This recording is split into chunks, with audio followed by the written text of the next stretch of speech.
अस्सलाम वालेकुम, मैं दाऊद ज़फ़र। आज की वीडियो शुरू करते हैं जी। आज हम बनाएंगे जी स्मोकी टिक्का सैंडविच की रेसिपी। बहुत ही आसान रेसिपी है, बहुत ही मज़ेदार बन के तैयार होते हैं। बिल्कुल जिसे कहते हैं कि रेस्टोरेंट स्टाइल में जो हम इसको बनाकर तैयार करेंगे। अब इसको बच्चों के लंच बॉक्स में दें या तो इसको टी पार्टी में इंजॉय करें। बहुत ही मज़ेदार बन के तैयार होते हैं। चलिए इस रेसिपी की जो हम शुरू करते हैं। सबसे पहले चिकन को जो है मैरिनेट करेंगे। हाफ़ कप दही शामिल करेंगे बाउल में। हाफ़ टेबल स्पून ही जो है इसमें सोया सॉस शामिल कर देंगे और हाफ़ टेबल स्पून ही जो है इसमें सिरका शामिल कर देंगे। अगर तो आपके पास सिरका वगैरह नहीं अवेलेबल तो आप इसमें लेमन जूस भी डाल सकते हैं। हाफ़ टेबल स्पून जो है इसमें कुटी हुई दड़ा मिर्च शामिल करेंगे और 1 टेबल स्पून भर के जो है इसमें अदरक लहसुन का पेस्ट शामिल कर देंगे। हाफ़ टेबल स्पून ही जो है इसमें लाल मिर्च का पाउडर ऐड करेंगे। हाफ़ टी स्पून जो इसमें नमक ऐड करेंगे। नमक जो है आप कम या ज़्यादा कर सकते हैं। टेबल स्पून जो है इसमें धनिया पाउडर ऐड कर देंगे। हाफ़ टेबल स्पून जो है इसमें तिक्का मसाला ऐड करेंगे। तिक्का मसाला जो है आप किसी भी ब्रांड का ले सकते हैं और इसको जो है हम अच्छी तरह से मिक्स करेंगे अपने मसाले को। माशाल्लाह से मसाला जो है हमारा अच्छी तरह से मिक्स हो चुका है। इसमें 3 टेबल स्पून भर के जो है हम ऑयल शामिल करेंगे। चिकन की मैरिनेशन जो है अच्छी तरह से मिक्स हो चुकी है। अब इसमें जो है हम चिकन बोनलेस शामिल करेंगे। तकरीबन 200 ग्राम मेरे पास बोनलेस चिकन है, उसको क्यूब्स में काट लिया। इसको मिक्स करके तकरीबन घंटे से 1.5 घंटा जो है मैरिनेट करेंगे फ्रिज में रख कर। उसके बाद जो है हम इसको कुक करेंगे। अच्छी तरह से इसको मिक्स करें ताकि मसाला जो है हमारा प्रॉपर तरीके से चिकन को लग जाए।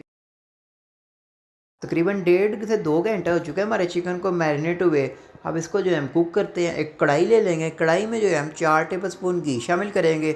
आप इसकी जगह ऑयल भी ले सकते हैं और घी को जो है हम अच्छी तरह से गर्म करेंगे। घी जो है हमारा अच्छी तरह से गर्म हो चुका है। अब इसमें जो है अपनी चिकन शामिल कर देंगे जो हमने पहले चिकन को मैरिनेट किया हुआ था और इसको जो है हम तकरीबन 15 मिनट के लिए कुक करेंगे। पहले 5 मिनट जो है हम इसको मीडियम फ्लेम पर कुक करेंगे। उसके बाद के जो 5 मिनट जो है हम हाई फ्लेम पर कुक करेंगे ऊपर से कवर करके चिकन को। माशाल्लाह से चिकन को कुक होते हुए तकरीबन 5 मिनट हो चुके हैं। 5 मिनट जो है हम इसको हाई फ्लेम पर कुक करेंगे ऊपर से कवर करके ताकि चिकन जो है हमारा अच्छी तरह से टेंडर हो जाए। ऊपर से कवर करके चिकन को जो है हमने हाई फ्लेम पर कुक किया। चिकन ने जो है अपना पानी छोड़ दिया। अब चिकन को इसी के पानी में जो है हम कुक करेंगे। हमने बीच में एक्स्ट्रा पानी नहीं ऐड करना। इसी का पानी जो है हम खुश्क करेंगे चिकन का। तकरीबन 5 से 7 मिनट जो है हमें और लगेंगे चिकन को कुक करते हुए। माशाल्लाह से चिकन का पानी जो है अच्छी तरह से ड्राई हो चुका है और चिकन जो है हमारा प्रॉपर तरीके से कुक हो चुका है। 4 से 5 मिनट जो है हम इसको मज़ीद पका लेंगे ताकि इसका मसाला जो है वो भी कुक हो जाए अच्छी तरह से। माशाल्लाह से चिकन की फिलिंग जो है हमारी प्रॉपर तरीके से तैयार हो चुकी है। अब इसको जो है हम ठंडा करेंगे। चिकन को जो है हम कोयले का टेस्ट देंगे। चिकन के सेंटर में जो है हम अपना कोयला रखेंगे और उसके ऊपर 1 से 2 टेबल स्पून जो हम ऑयल शामिल कर देंगे। उसको ऊपर से कवर कर देंगे। के स्लाइसेस ले लेंगे। इसके ऊपर जो है मायोनीज़ अप्लाई करेंगे। मायोनीज़ जो है आप किसी भी ब्रांड की ले सकते हैं। अगर तो आप नहीं मायोनीज़ बाहर की खाना चाहते तो आप होम घर पर भी बना सकते हैं मायोनीज़। के ऊपर जो है अपनी चिकन की फिलिंग लगाएंगे। चिकन की फिलिंग जो है मैंने हल्के हल्के जिसे कहते हैं कि रेशे कर लिए थे। 2 ब्रेड पे जो है अपनी चिकन की फिलिंग लगाएंगे। माशाल्लाह से चिकन की फिलिंग जो है हमने अच्छी तरह से दोनों ब्रेडों पे लगा ली है। अब इसके ऊपर जो है हम अपनी ब्रेड के स्लाइस रखेंगे। हम मायोनीज़ और केचप की सॉस लगाएंगे। सिंपल मायोनीज़ और केचप की सॉस है।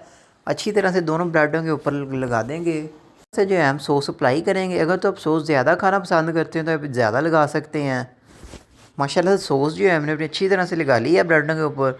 अब इसके ऊपर जो है हम अपना एक ब्रेड के स्लाइस के ऊपर खीरा लगाएंगे। इसी तरह से जो है हम अपना खीरा लगाएंगे अपने ब्रेड के ऊपर और बीच में जो है हम इसके टमाटर लगा देंगे। ये इसलिए लगा देंगे जब हम इसको कट करेंगे तो इसकी जैसे कहते हैं कि बहुत प्यारी डेकोरेशन आएगी। और दूसरी ब्रेड के स्लाइस के ऊपर जो है हम अपना सैलेड पत्ता लगा देंगे। अच्छी तरह से जो है हम सैलेड पत्ते को वॉश किया हुआ था को जो है हम अच्छी तरह से फोल्ड कर देते हैं। इसी तरह से हम अपने सारे तैयार करेंगे। ऊपर से हल्का सा जिसे कहते हैं कि प्रेस कर लेंगे। से तकरीबन मेरे 3 से 4 जो है सैंडविच बन के तैयार हुए हैं। अब इसके एजेस जो है हम रिमूव करेंगे। उसके बाद जो हम इसको डिश आउट करेंगे।